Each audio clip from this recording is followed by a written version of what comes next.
Hello students, good morning.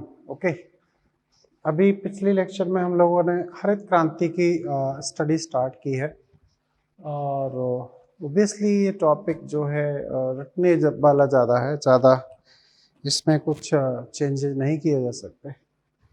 तो सर्वप्रथम Norman Borlaug ने गेहूं की अर्धवामन किस्म को मैक्सिको स्थित international centre for wheat and rice, तो ये पूछा जा सकता है कि पहली जो अर्धवामन किस्म थी जिसके लिए नॉर्मन बोरलॉग को एक्चुअली नोबेल प्राइज भी दिया गया था, ये यहाँ इम्पोर्टेंट बात है और ये सेंटर आपसे पूछा जा सकता है। तो ये इसी को देखते हुए बाद में 1963 में इंडिया के अंदर दो हाइब्रिड व्हीट वैरायटीज़ को डेवलप किया गया, आपका कल्याण सोना एंड सोनालिका। ओके, इसकी एनसीईआरटी ने डायग्रामेटिक स्टडी भी करा रखी है, तो आप ज़रा एक बार उन डायग्राम पर भी ध्यान देना है। क्लियर। इसी श्रेणी में जो सेमी ड्वार्फ स्पीसीज है धान की, वो कहाँ डेवलप की गई? फिलीपींस में। फिलीपींस में क्या सेंटर है? IRRI, international rice research institute Philippines.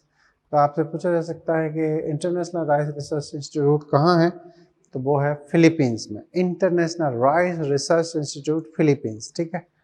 International centre for wheat and मेज, ये कहाँ स्थित है? मैक्सिको। ये कहाँ है? मैक्सिको। यहाँ गेहूं की किस्मों का विकसित किया गया और यहाँ आपके फिलीपींस में धान की किस्मों को डेवलप किया गया। इसके लिए एज ए डोनर, मतलब जीनोम तो आपको कहीं से लेना पड़ेगा, तो इसके लिए IR8 और ताइचुंग नेटिव 1 इनको उपयोग किया गया और इससे अर्धवामन स्पीसीज को बनाया गया। ठीक है, तो ये काफ़ी इंटरेस्टिंग पहलू है यहाँ पर। इसमें भी काफ़ी अच्छे क्वेश्चन हैं आपके लिए। क्लियर। तो ये चीज़ है। अब हरित क्रांति की बात हो ही चुकी है ना। यहाँ पर एक दो चीज़ें और समझ लेते हैं। हरित क्रांति का जो शुरुआत थी वो कहाँ की गई? वो एक्चुअली उन प्रदेशों में की गई जहाँ पर पर्याप्त जल संसाधन उपस्थित थे। तो कह सकते हैं हरित क्रांति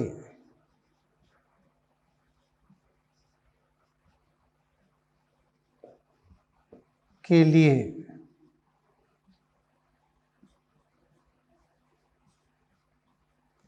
प्रारंभ में पंजाब,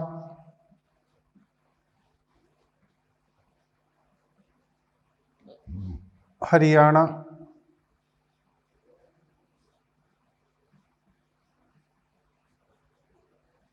तथा यूपी उत्तर प्रदेश का चयन किया गया। चयन किया गया क्योंकि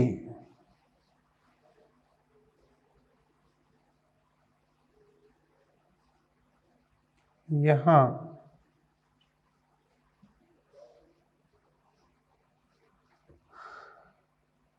कृषि योग्य भूमि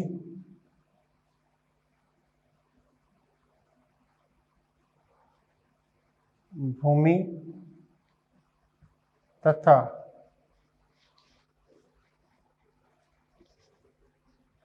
जल संसाधन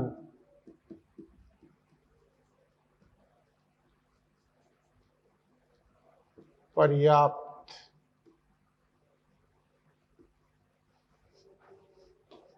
मात्रा में उपलब्ध हैं।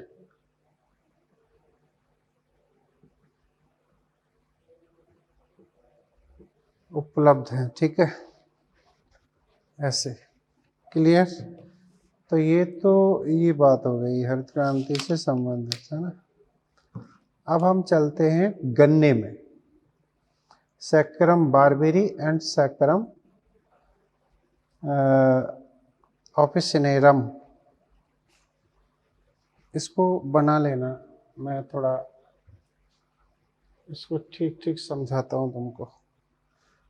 तो ये है क्या, शुगर केन के फील्ड में क्या हुआ, तो शुगर केन, गन्ने का भी प्रोडक्शन बढ़ाया गया, no doubt, increase sugar production.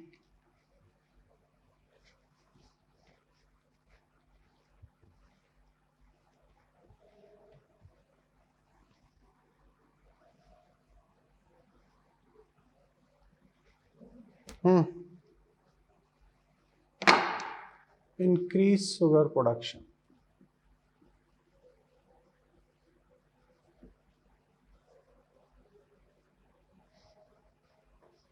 sugar production,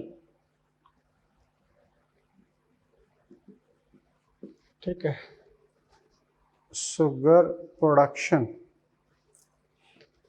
अच्छा जी, इसमें क्या किया गया, एक प्रजाति है, हाइब्रिडेशन किया गया, एक प्रजाति है सैकरम बारबेरी, बारबेरी है ना, सैकरम बारबेरी, क्लियर। ये कहाँ उगती है, इसका उत्पादन उत्तरी भारत, नॉर्थ इंडिया में होता है,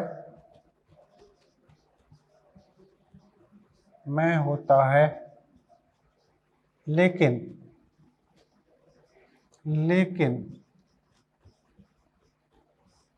इसका तना पतला एवं शर्करा उत्पादन कम होता है, क्लियर। ये अब है एक सैकरम ऑफिसिनेरम, क्या है, सैकरम ऑफिसिनेरम,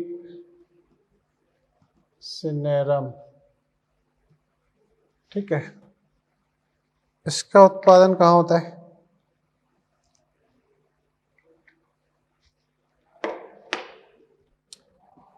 यह दक्षिणी भारत,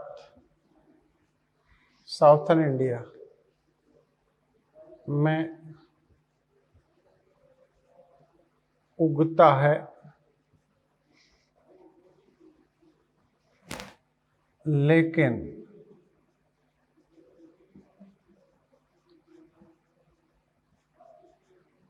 दक्षिणी भारत, सॉरी उत्तरी भारत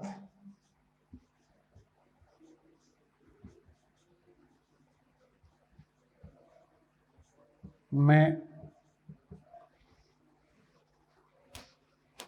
उत्तरी भारत के लिए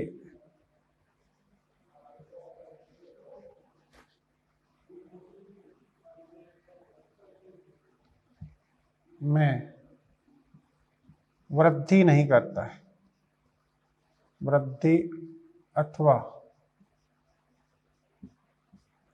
उत्पादित नहीं होता है,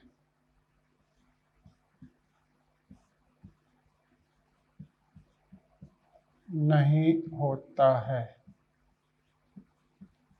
ठीक है, उत्पादित नहीं होता है। अब लेकिन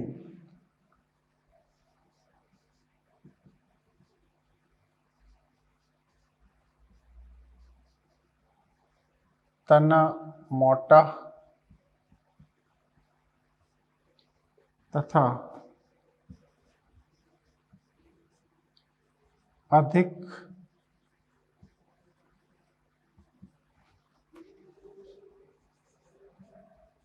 शर्करा उत्पादन करता है। तो हम तो प्रोडक्शन ज़्यादा चाहते हैं ना, ओबियसली इसका तना मोटा है तो उत्पादन भी ज़्यादा है। लेकिन समस्या ये है कि ये जो ये नॉर्थ इंडिया में वृद्धि नहीं करता, उत्तरी भारत में इसकी ग्रोथ नहीं हो पाती, इसके लिए क्लाइमेटिक कंडीशन सुटेबल नहीं। तो उत्पादन तो चाहते ही हैं, हमारा हरित क्रांति का पहला रूल ही है इंक्रीज प्रोडक्शन। तो फिर इनका हाइब्रिडाइजेशन किया गया। क्या किया गया? इनसे संकरण कराया गया, प्लांट ब्रीडिंग की गई। क्या की गई? Plant breeding. ठीक है, प्लांट ब्रीडिंग की प्रक्रिया अपनाई गई। नव निर्मित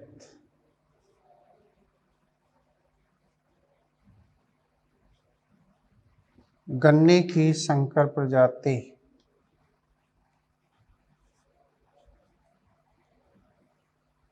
या गन्ना की संकर प्रजाति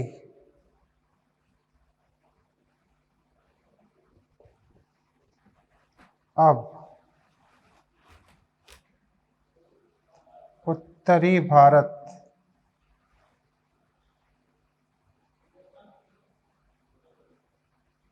में भी उगाई जाती है।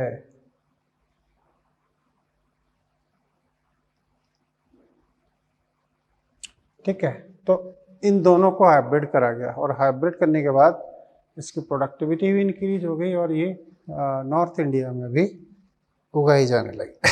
ठीक है, तो ये थी संकरण की कहानी। Is that clear? ऐसे ये उपयुक्त किस्म है उत्तरी भारत के लिए। क्लियर? ऐसे अब यहाँ से आगे हमारी स्टडी और आगे बढ़ती है। यहाँ पर कुछ टेबल है, हाँ वो खास तौर से हमें समझनी होंगी। अब बात ये आती है कि यहाँ कुछ डिसीजेज हैं। रोग प्रतिरोधकता के लिए पादप प्रजनन, रोग प्रतिरोधकता के लिए पादप प्रजनन। अब अगली हेडिंग हमारी यही होगी, तो आप इसे एज इट इज बना लें, काम आ जाएगा, है ना? क्या? रोग प्रतिरोधकता के लिए पादप प्रजनन।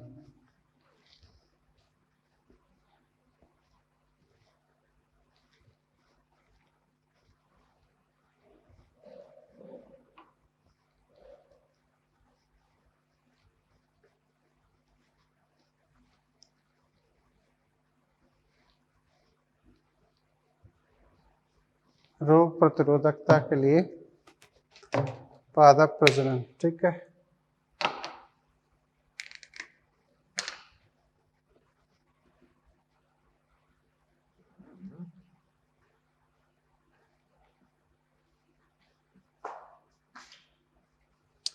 प्रतिरोधकता,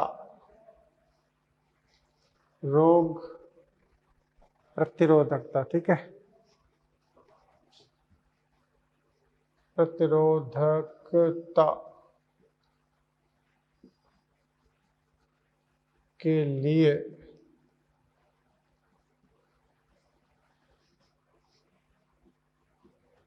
पादप प्रजनन। ठीक, रोग प्रतिरोधकता के लिए पादप प्रजनन। अब क्या हो रहा है,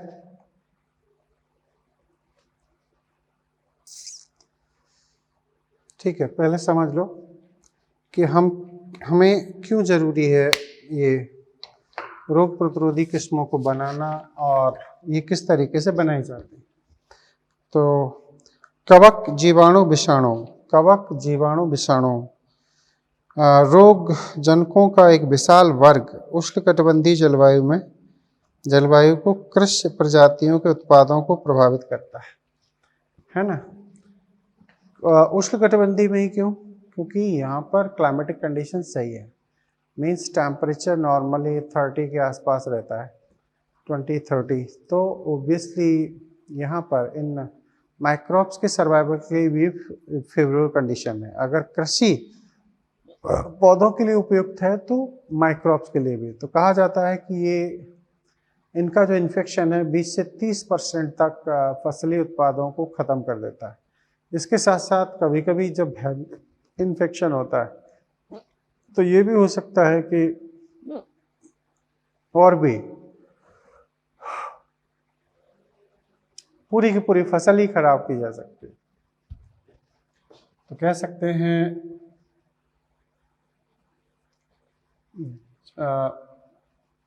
फंजाई बैक्टीरिया तथा वायरस जनित पादप रोग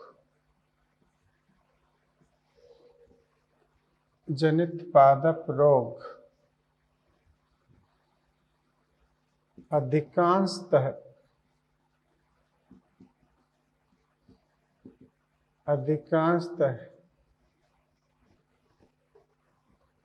उष्णकटिबंधीय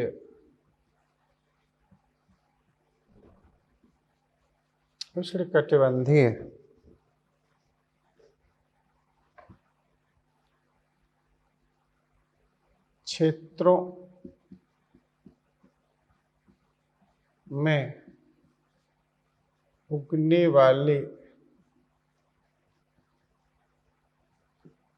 किस्मों पर संक्रमण कर उत्पादकता कम करते हैं। उत्पादकता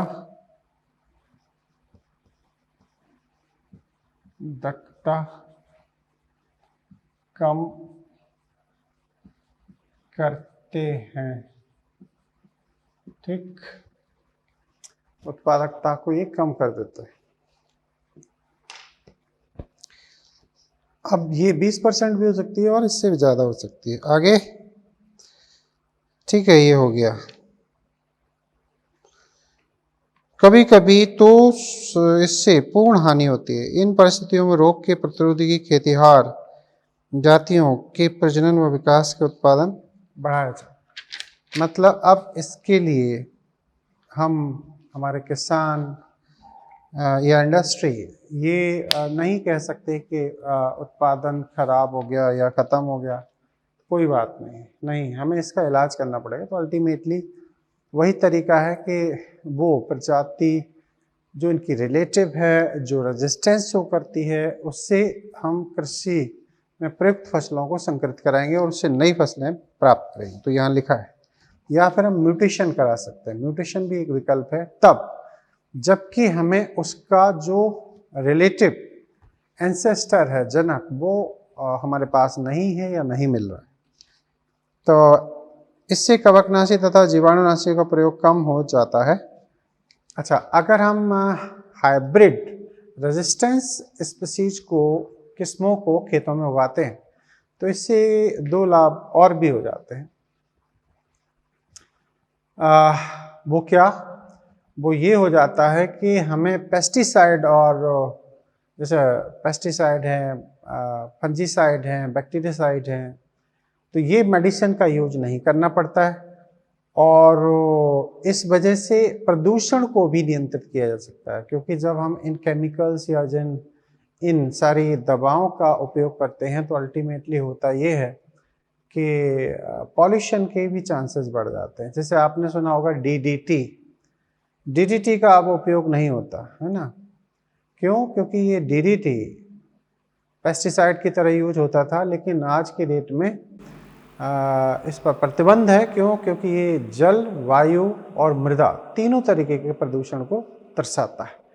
तो प्रदूषण से भी बच सकते हैं और दूसरा उत्पादन भी बढ़ाया जा सकता है।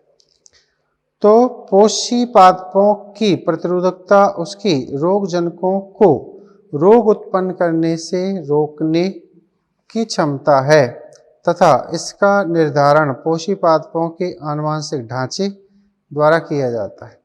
मतलब ये सब करने के लिए हमें दोनों की फिजियोलॉजी, दोनों की मॉर्फोलॉजी, दोनों की एक्टिविटीज को समझना होगा।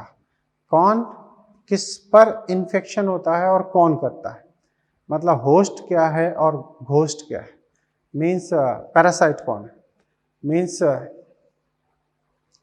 कौन सा बैक्टीरिया है, किस तरीके की फिजियोलॉजी शो करता है, किस तरीके की उसकी मॉर्फोलॉजी है, कैसा स्ट्रक्चर है और किस किस्म को वो प्रभावित करता है।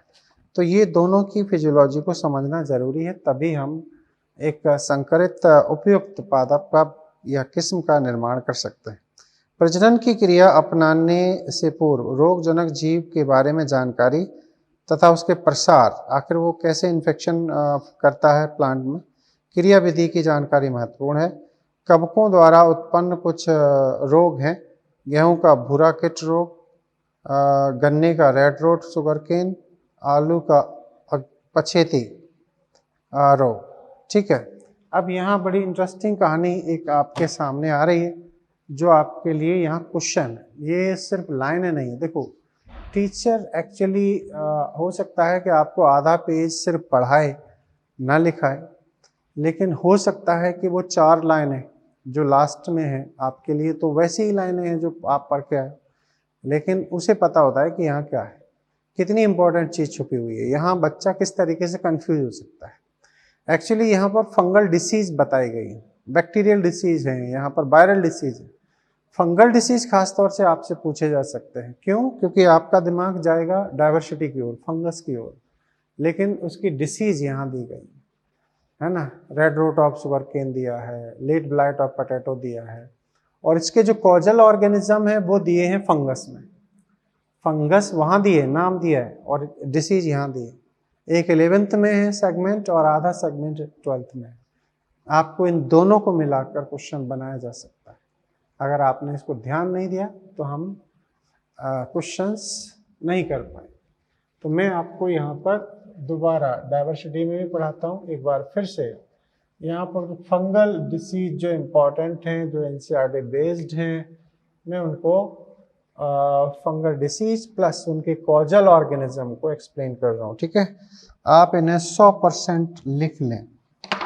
ठीक है, सिर्फ एनसीईआरटी से काम नहीं चलेगा, यहाँ पर आपको इन दोनों को मिक्स करना पड़ेगा।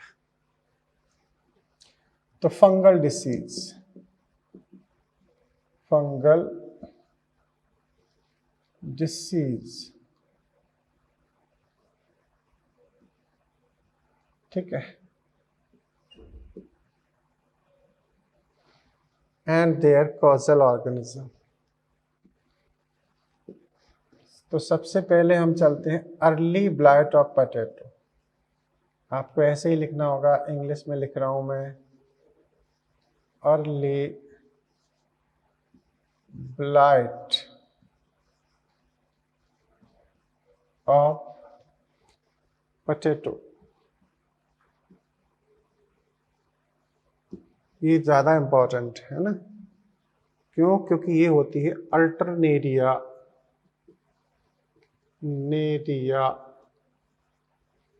सोलेनाई, इससे होती है ना। अब जो एनसीईआरटी में दी है वो है लेट ब्लाइट ऑफ पोटैटो। ठीक है, ये होती है phytophthora on phytophthora infestans,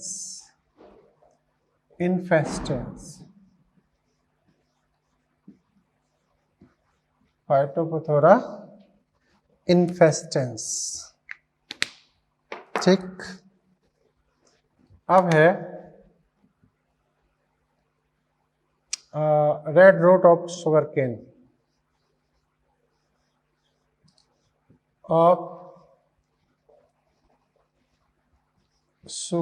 cane, clear, गन्ना। कौन है ये? गन्ने में लाल किट रोग, ये होता है कोलेटोट्राइकम,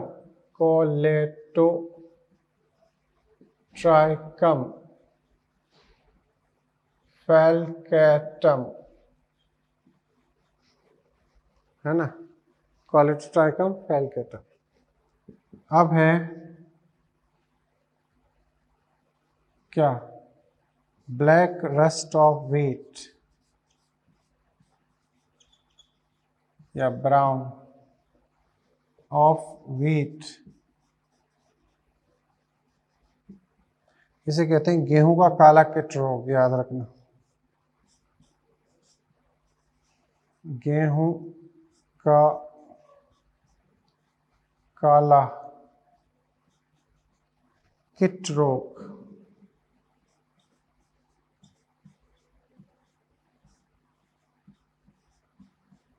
क्लियर? इसी का जल ऑर्गेनिज्म है पक्सीनिया ग्रेमिनेस, पक्सीनिया ग्रेमिनेस। एक होता है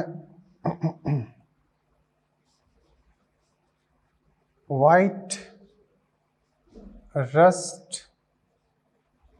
ऑफ क्रूसीफर,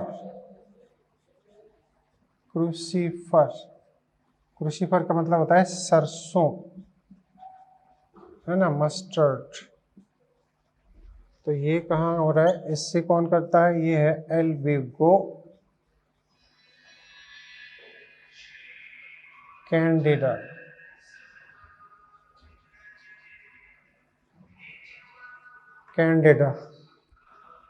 क्लियर?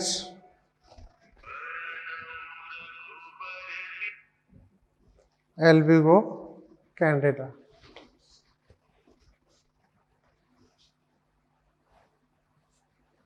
ये क्लियर? अब इसके बाद में होता है एक loose smut of wheat,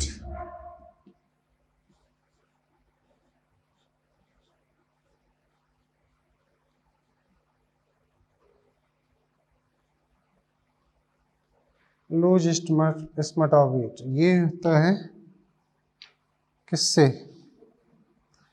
Ustilago nuda. ठीक, ये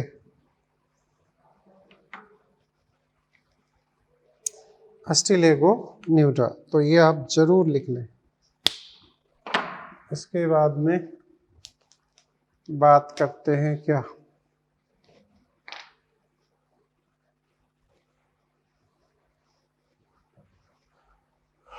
एक है टिक्का डिसीज,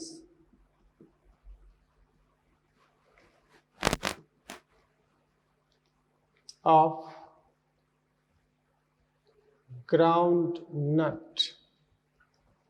अगर 11th में ये नहीं लिखी है तो आप जरूर लिखें। ये डिसीज किससे होती है? सर्कोस्पोरा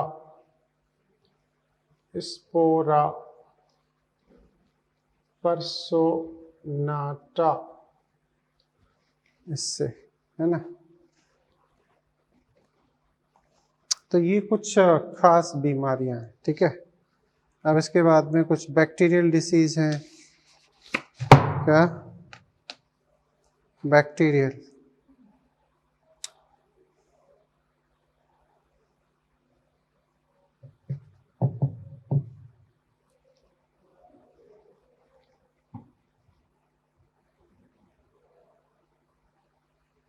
और ये सलजम का मोज़ेक तंबाकू, ये आप जानते हो ना।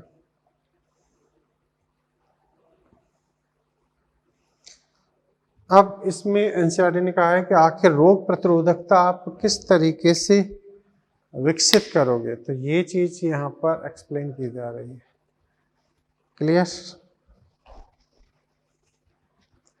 आप इसे जरूर बनाएं। तो एक्चुअली ये फंगल डिसीज है, और फंगल डिसीज इसमें ये बड़ी खास है। जैसे आपका एनसीईआरटी में दिया हुआ है लेट ब्लाइट ऑफ पोटैटो, है ना, इसके साथ में अर्ली ब्लाइट पोटैटो ऑप्शन में जरूर आता है। इसके बाद में red rot of sugarcane यहाँ दिया है, ब्लैक रस्ट, ब्राउन रस्ट के नाम से दिया है, हालांकि ये पक्षिनिया से ही इन्फेक्शन होता है। तो ये काफ़ी इम्पोर्टेंट है, आपने लिख ली होंगी नो डाउट। अब चलते हैं हम, आखिर ये इनके लिए अगर इन्फेक्शन होता है तो हम रेजिस्टेंस ब्रीड बनाते कैसे हैं, तो वो यहाँ थ्योरेटिकल लिखा है। इसमें पूरे में आपको सिर्फ ब्रीड करना है।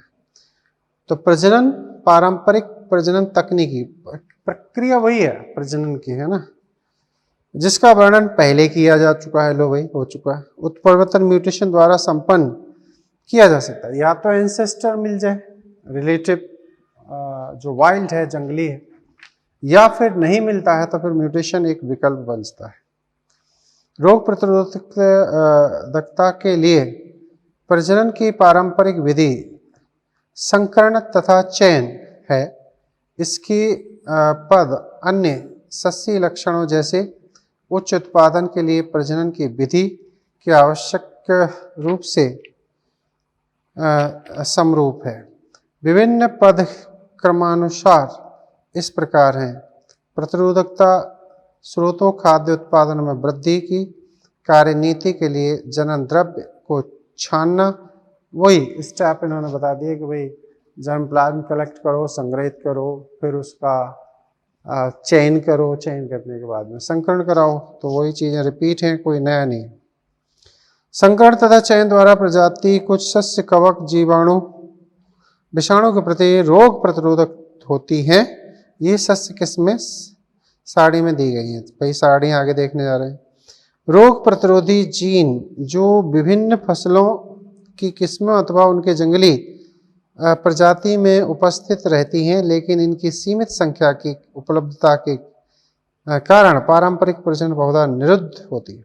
क्योंकि यहाँ एक समस्या आती है, क्योंकि इनके रिलेटिव्स वाइल्ड हमेशा उपलब्ध नहीं होते। तो ऐसी परिस्थितियों में फिर ये जो संकरण की प्रक्रिया है वही प्रभावित हो जाती है। क्लियर? समझ रहे हैं आप? ओके। तो स्क्रीनिंग की जाती है, इनका संरक्षण किया जाता है, ये सब चीज़ें हैं। ठीक है जी। अब आपको यहाँ एक टेबल है, इसमें मेरा अपना कोई रोल नहीं है। ये टेबल आपको एज इट इज़ बनानी है, हर हाल में बनानी है। आप ऐसा मत सोचो कि एनसीईआरटी में बनी है, मॉड्यूल में बनी है, तो मैं क्यों हाथ अपने कष्ट दूँ इन्हें, या इन्हें क्यों परेशान करूँ। परेशान करो, जितना ज़्यादा परेशान करोगे चीज़ें उतनी ज़्यादा याद होती हैं, है ना। तो मीन्स यहाँ पर कुछ हैं जो बहुत इम्पोर्टेंट, जैसे गेहूँ की एक किस्म बनाई गई है, हिमगिरी इसका नाम है। जैसे गेहूँ की कुछ संकरित प्रजातियाँ थीं जो कल्याण सोना और वो, वैसी एक हिमगिरी किस्म है। और ये पर्ण तथा धारी कीट के लिए प्रतिरोधी है। हिलवंट के लिए ये प्रतिरोधी है, ये रोग कारक है। सरसों, पूसा स्वर्णिम, है ना, करण राई, ये नाम याद करने पड़ेंगे आपको। श्वेत किट, व्हाइट रस्ट के लिए रेजिस्टेंस बनाई गई है। फूल गोभी, पूसा शुभ्रा, पूसा स्नोबॉल, केवन, कृष्ण बिलगन, कुंचित अंगमारी, कृष्ण बिलगन, इनके लिए ये मतलब इसमें होता है कि पत्तियां सड़ जाती हैं या पौधे के कुछ भाग सड़ जाते हैं, बिलगन वो चीज़ है। लोबिया मतलब तोरू, पूसा कोमल, जीवाणु की जो अंगमारी डिसीज है, ब्लाइट डिसीज है, उसके लिए ये प्रतिरोधकता प्रदान करती है। मिर्च, पूसा सदाबहार, ज़्यादातर इनके नाम आते हैं।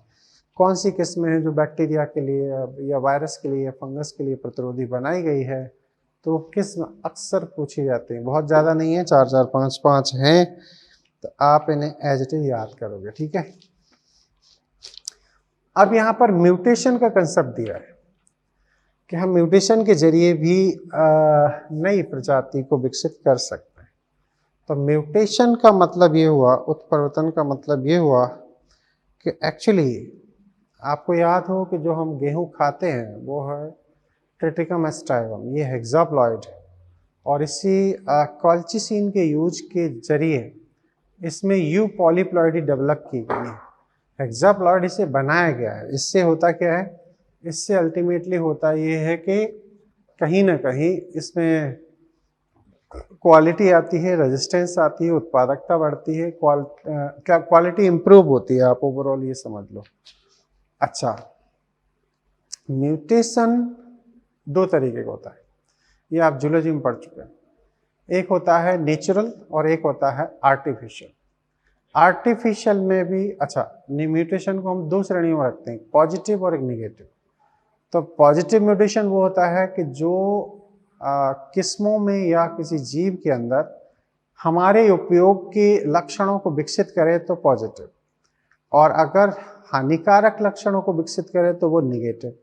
जैसे मान के चलो कि कहा जाता है कि हम सब इंसान भाग्यशाली थे कि प्रकृति ने हमारे अंदर पॉजिटिव म्यूटेशन किए, तभी हम बंदर, गोरिल्ला, चिंपांजी से अलग होकर एक इंसान, एक अलग विकसित जीव के रूप में डेवलप हुए, विकसित हुए, और आज हम पूरी पृथ्वी पर एक तरीके से डोमिनेटेड कंडीशन में जीवित एक प्रजाति है। तो कहने का मतलब ये हो गया कि म्यूटेशन पॉजिटिव एंड निगेटिव। अब इसमें जो आर्टिफिशियल म्यूटेशन होता है उसका यहाँ जिक्र है। तो इसके लिए आर्टिफिशियल म्यूटेशन के लिए हम कुछ केमिकल्स लेते हैं जिन्हें म्यूटाजेंस कहते हैं। इसमें आपका गामा रेज आएगा, यूवी रेज आएगा, एक्स रेज आएंगे, नाइट्रस ऑक्साइड आएंगे, कॉल्चिसिन आएगा, मस्टर्ड गैस आएगा, नाइट्रस ऑक्साइड आएंगे। तो ये सब केमिकल्स भी हैं जिससे म्यूटेशन किया जाता है, ठीक है। तो अब आप समझिए, जीन के भीतर आधार अनुक्रम में परिवर्तन, मतलब या तो ट्रांजिशन या फिर ट्रांसवर्जन, ये एक तरीके से परिवर्तन किया जा सकता है और इससे जीनोम में चेंजेज आते हैं, जीनोम में चेंजेज आते हैं। तो ये जीनोम में हमें चेंजेस देखने को मिलते हैं, ठीक है। तो इसके लिए क्या होता है, इसी के परिणाम स्वरूप नए लक्षण व ट्रेट विकसित होते हैं, वह जनकों में नहीं पाए जाते। उत्परिवर्तन के कृत्रिम रूप में रसायन, विकिरण, गामा रेज के समान द्वारा प्रेरित किया जा सकता है तथा ऐसे पादपों के चयन एवं प्रयोग द्वारा जिनमें प्रजनन के लिए वांछनीय लक्षण स्रोत के रूप में होते हैं, उत्परिवर्तन प्रजनन कहलाता है। मूंग बीन में जो येलो मोज़ेक वायरस तथा चूडिल आसिड के प्रति प्रतिरोधकता क्षमता है, वह उत्परिवर्तन द्वारा प्रेरित करता है, ठीक है। मूंग बीन, ठीक है, इस लाइन को याद रखना, लिख लेना, मूंग बीन। फिर आता है इसमें एक और चीज है, वो है पादपों के विभिन्न कृषि संबंधी अधिकांश जंगली पादप कुछ प्रतिरोधी लक्षण प्रदर्शित करते हैं। वही बात आ गई, जंगली किस्मों का आपको उपयोग करना ही पड़ेगा। भिंडी, एबल मॉस्कस एस्कुलेंटस, ये येलो मोज़ेक वायरस के लिए प्रतिरोधी है और इससे एक बनाई गई है, वो है प्रभनी क्रांति, ठीक है, याद रखना, ये अक्सर पूछ जाते हैं, ठीक है। मूंग बीन, मूंग के लिए ये वायरल इन्फेक्शन के लिए रेजिस्टेंस बनाई गई है और म्यूटेशन के जरिए। और प्रभनी क्रांति एक्चुअली भिंडी की एक प्रजाति है, प्रभनी क्रांति, क्लियर। अब कुछ यहाँ पर अगला सेगमेंट जो है वो है पीड़कों के प्रति प्रतिरोधकता के विकास के लिए पादप प्रजनन। अब कुछ इंसेक्ट्स हैं, पेस्ट हैं, पीडक हैं, उनके लिए रेजिस्टेंस कैसे? ये तो अपना हेडिंग था, वो था बैक्टीरिया, फंजाई एंड वायरस। अब पीडकों के लिए क्या करेंगे? उत्पादों, सस्य पादपों, सस्य उत्पादों मतलब कृषि उत्पादों, बड़े पैमाने पर विनाश का अन्य प्रमुख कारण कीट व पीड़क का ग्रसन मतलब पीड़क खा जाता है। जैसे अभी इसी साल टिड्डी का प्रकोप हुआ था, ये भी एक तरीके से पीड़क है, ये पूरी फसल को चौपट कर जाता है। राजस्थान के बाड़मेर साइड में, पंजाब उसमें पाकिस्तान में इन्होंने बहुत नुकसान पहुंचाया। तो ये पीड़क ग्रसन, पोषी पादप फसलों में कीट प्रतिरोधकता आकार की जैव रासायनिक तथा शारीरिक क्रिया अभिलक्षण के रूप में होती है।